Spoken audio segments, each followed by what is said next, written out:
Hello, everyone, and welcome back to my channel. Why do individuals who experience narcissistic abuse often develop hoarding behaviors? You see, hoarding isn't merely about accumulating many possessions. It's frequently a complex response to deep emotional wounds inflicted by narcissistic abuse. I see it as a prison where people become paralyzed when it comes to sorting out what to keep and what to discard. Imagine individuals who have suffered such abuse, finding themselves gathering possessions like emotional armor, desperately seeking solace in a world that has left them scarred and vulnerable. Let's delve deeper into this complex and often misunderstood behavior and explore 10 reasons behind it. 1. Emotional attachment to objects. Have you ever noticed how some people form deep emotional bonds with their possessions? For victims of narcissistic abuse, this isn't just about having a lot of stuff. It's often a way of coping with the emotional turmoil they've endured. For instance, some of the items I hold onto are dishes, teapots, and teacups, even if they're broken. After enduring constant invalidation and manipulation from their abuser, these possessions become more than just objects. They act as lifelines, providing a sense of comfort and security amidst chaos. It's as if each item holds a piece of solace, reminding them that they are worthy of love and validation. This emotional attachment runs deep, serving as a shield against the pain inflicted by the abuser. When those who are supposed to care for you fail to provide the needed support, turning to objects for solace seems like the only option.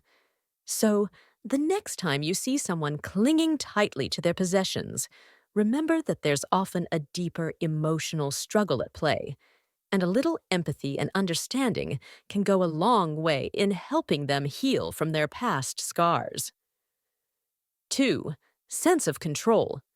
Now, let's explore another intriguing aspect of hoarding behavior: the need to feel in control. Imagine living in a world where everything feels chaotic and uncertain. For individuals who have experienced narcissistic abuse, this feeling is all too familiar. Hoarding becomes like building a fortress of possessions around oneself, creating a sense of order and stability in an otherwise tumultuous environment. When surrounded by their belongings, individuals feel empowered, as if they have regained control over their lives. It's a way of insulating themselves from the unpredictable nature of their past abuse, creating a barrier between themselves and the outside world. Each possession becomes a tangible symbol of this newfound control, a reminder that they have the power to shape their own environment. In a way, it's a form of self-preservation, a way of reclaiming autonomy in the face of adversity. So, the next time you encounter someone with a penchant for hoarding, remember that it may be their way of asserting control in a world that once felt overwhelmingly chaotic. 3. Fear of loss. Let's unpack another compelling aspect of hoarding behavior: the fear of loss. Imagine constantly feeling on edge, fearing that everything you hold dear could be taken away at any moment. For individuals who have endured narcissistic abuse, this fear is all too real. It's like a shadow that follows them, a constant reminder of the loss of control they experienced in the past. Hoarding becomes a way to safeguard against this perceived threat, a means of preserving what little sense of security they have left. Each possession acts as a shield against the uncertainty of the world, a barrier between themselves and the pain of potential loss. In a way, it's a form of self-preservation, a way of holding on to what little stability they have left. So, the next time you encounter someone who struggles with hoarding, remember that their fear of loss runs deep, and their possessions are more than just clutter. They're a lifeline in a world that once felt overwhelmingly unstable. 4. Identity preservation. Imagine feeling like your sense of self has been constantly undermined and invalidated by those around you. For individuals who have experienced narcissistic abuse, this feeling is all too familiar. Possessions become more than just objects. They become extensions of one's identity, tangible reminders of who they are and what they value. In a world where their worth has been questioned and their reality distorted, these possessions serve as anchors, grounding them in their sense of self.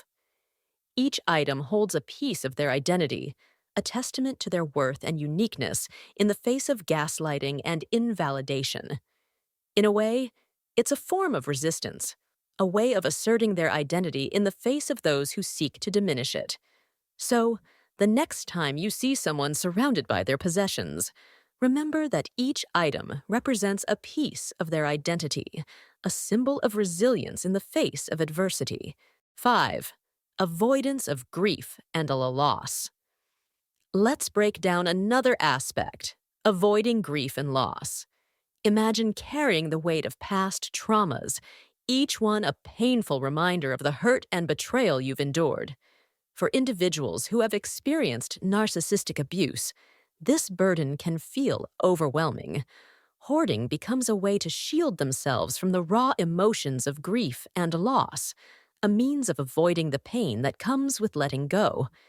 Each possession holds memories, both good and bad, and releasing them can feel like reliving the trauma all over again. It's a way of preserving the past, holding on to what little remains of happier times before the abuse began. In a way, it's a form of self-protection, guarding their hearts against further pain and betrayal. So, the next time you encounter someone struggling with hoarding behavior, remember that their clutter is more than just stuff. It's a shield against the pain of their past, a barrier between themselves and the memories they'd rather forget. 6. Perceived value in objects. Imagine constantly feeling starved for validation, as if your worth is determined solely by the opinions of others. For individuals who have experienced narcissistic abuse, this longing for validation can be overwhelming. Possessions become more than just objects. They become symbols of validation and self-worth in a world where external validation is scarce. Each item holds a perceived value far beyond its material worth, serving as a source of comfort and reassurance in the absence of genuine affirmation. It's as if each possession whispers, "You are worthy." In a world that often fails to acknowledge their worth, in a way, it's a form of survival, finding validation and self-worth amidst emotional deprivation. So, the next time you encounter someone with a penchant for hoarding, remember that their possessions are more than just clutter. They're a lifeline in a world that often fails to see their value. 7. Difficulty making decisions. The trauma of narcissistic abuse can significantly impair decision-making abilities, leading to chronic indecision and avoidance of discarding items out of fear of making the wrong choice. This difficulty stems from a deep-seated fear of making mistakes, which is often a result of constant criticism and manipulation by the narcissist. When every decision feels fraught with potential consequences, it becomes easier to avoid making any decision at all, leading to the accumulation of possessions. Each item represents a choice not made, a decision deferred, and in a way, it becomes a form of self-protection. By holding on to everything, they avoid the anxiety associated with making choices and the fear of potential loss. So when you see someone struggling with hoarding, understand that it might be a manifestation of their difficulty in making decisions, a coping mechanism developed in response to their past trauma. 8. Attachment to memories. Possessions often hold significant sentimental value, representing cherished memories or connections to happier times before the onset of abuse. For individuals who have experienced narcissistic abuse, these items can serve as tangible links to a past where they felt more secure, loved, or valued. Hoarding becomes a way to preserve these memories and maintain a sense of continuity in their lives. Each object holds a story, a reminder of a moment when they felt happy, loved, or safe. Letting go of these items can feel like letting go of a piece of their history, a part of themselves that they are not ready to lose. In this context, possessions are not just things. They are containers of their personal history, holding pieces of their identity and past experiences. So, the next time you encounter someone surrounded by their possessions, remember that each item is a testament to their journey, a piece of their story that they are not ready to let go. 9. Compensation for lack of emotional support. In the absence of emotional support from the abuser, hoarding provides a form of self-comfort and emotional sustenance.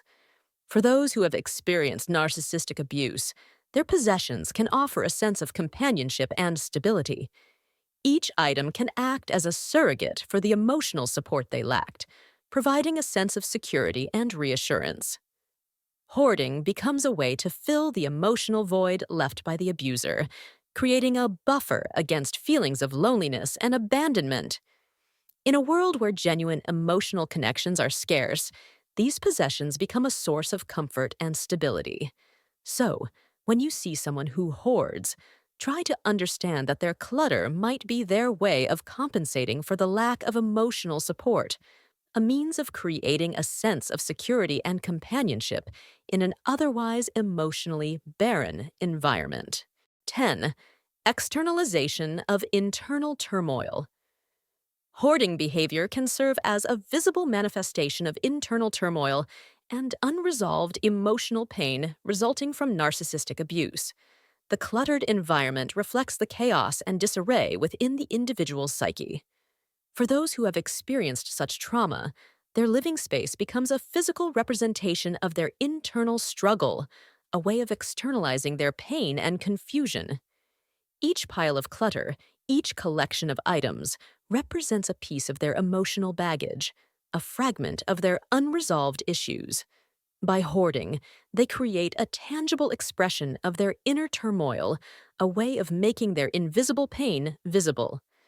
In this context, the clutter is not just mess, it's a manifestation of their internal state, a reflection of their unresolved emotional pain. So, when you encounter someone living in a cluttered environment, remember that their surroundings might be a reflection of their inner world, a visible manifestation of their internal struggles and unresolved pain. Show your support by liking this video and subscribing to this channel. Watch another enlightening video here. Until next time.